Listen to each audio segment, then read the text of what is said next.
Assalamualaikum warahmatullahi wabarakatuh. Selamat datang di cerita tengah malam. Di sebuah desa kecil bernama Kampung Pandan, tersimpan cerita yang kerap menjadi bahan bisik-bisik warga. Cerita tentang sosok pocong yang tidak berjalan melompat seperti lazimnya, melainkan duduk di atas kursi roda. Cerita ini bermula dari rumah tua yang terletak di ujung desa, milik seorang nenek tua bernama Bu Sumi. Rumah itu sudah lama ditinggalkan setelah Bu Sumi meninggal dunia. Warga sering mendengar bunyi-bunyian aneh dari rumah tersebut, seperti suara roda berdecit di lantai kayu yang lapuk. Namun, tidak ada yang berani menyelidiki karena takut akan cerita pocong di kursi roda itu. Suatu malam, Jaka, pemuda yang baru saja pulang dari kota, memutuskan untuk melewati rumah tua itu sebagai jalan pintas menuju rumahnya. Dengan berbekal keberanian dan senter kecil, Jaka berjalan santai meski bulu kuduknya berinding. Di tengah perjalanan, terdengar suara berdecit seperti roda yang ditarik perlahan. Jaka berhenti, memicingkan mata ke arah gelap. Paling cuma tikus, gumamnya. Tapi suara itu semakin mendekat, diikuti oleh suara lain yang terdengar seperti desahan berat. "Tolong, dorong aku." Jaka menoleh cepat. Sosok berbalut kain putih dengan wajah kusut dan mata melotot muncul dari kegelapan, duduk di atas kursi roda tua. Refleks, Jaka menjatuhkan senter dan berlari cepat. Sesampainya di rumah, dia mengunci pintu dan berteriak panik, "Mak, tolong, ada pocong duduk di kursi roda." Ibunya hanya menggeleng-gelengkan kepala. "Udah, jangan terlalu banyak nonton film horor di kota." Keesokan harinya, cerita Jaka menyebar ke seluruh desa.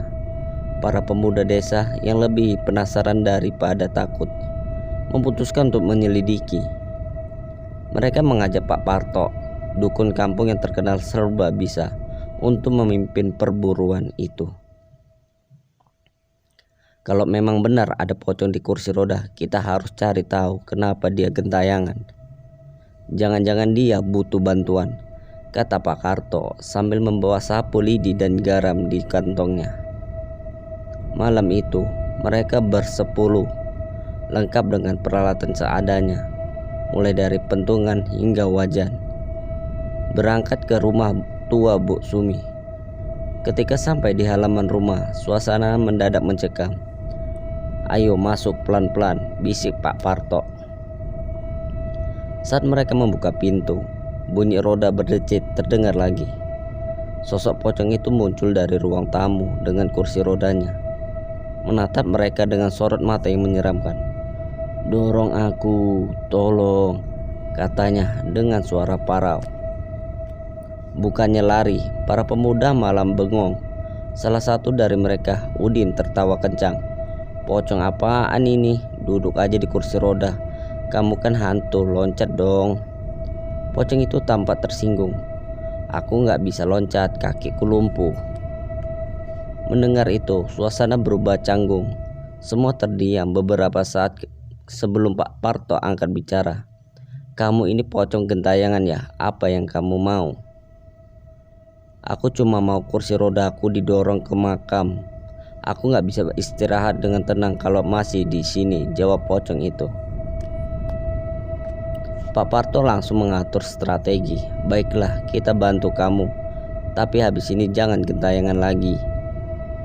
Para pemuda akhirnya setuju untuk membantu, meski dengan perasaan campur aduk antara takut dan geli. Mereka mulai mendorong kursi roda itu ke rumah tua.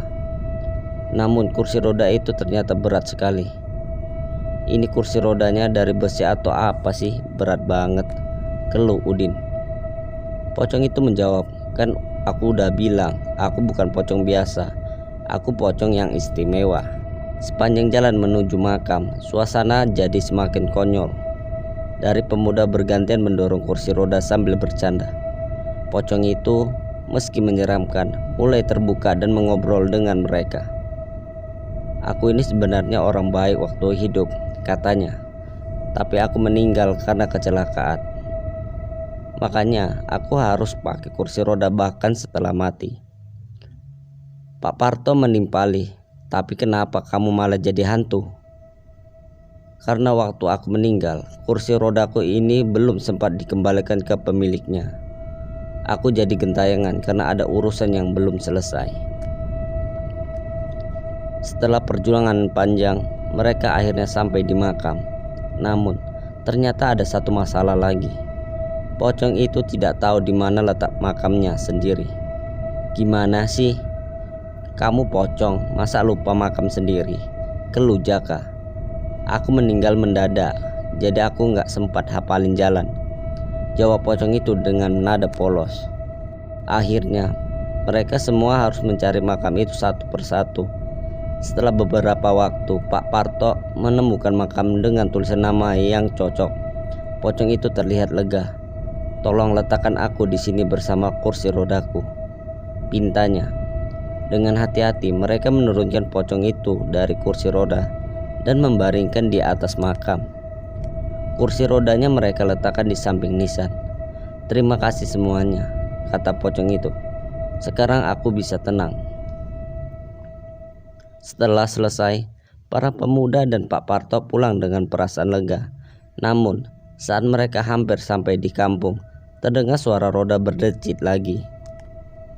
Semua berhenti dan menoleh ke belakang.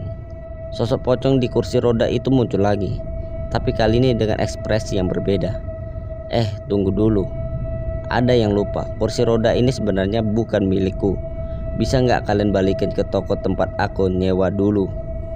Semuanya langsung tertawa terbahak-bahak. Pocong kok ribet banget hidupnya, kata Udin sambil menepuk lutut. Malam itu, kisah pocong di kursi roda menjadi cerita yang tak akan pernah dilupakan oleh warga kampung Pandan. Pocong itu akhirnya bisa beristirahat dengan tenang setelah kursi rodanya dikembalikan ke tempat sewanya. Dan para pemuda desa meski awalnya takut, kini punya cerita seru yang akan terus diceritakan turun-temurun.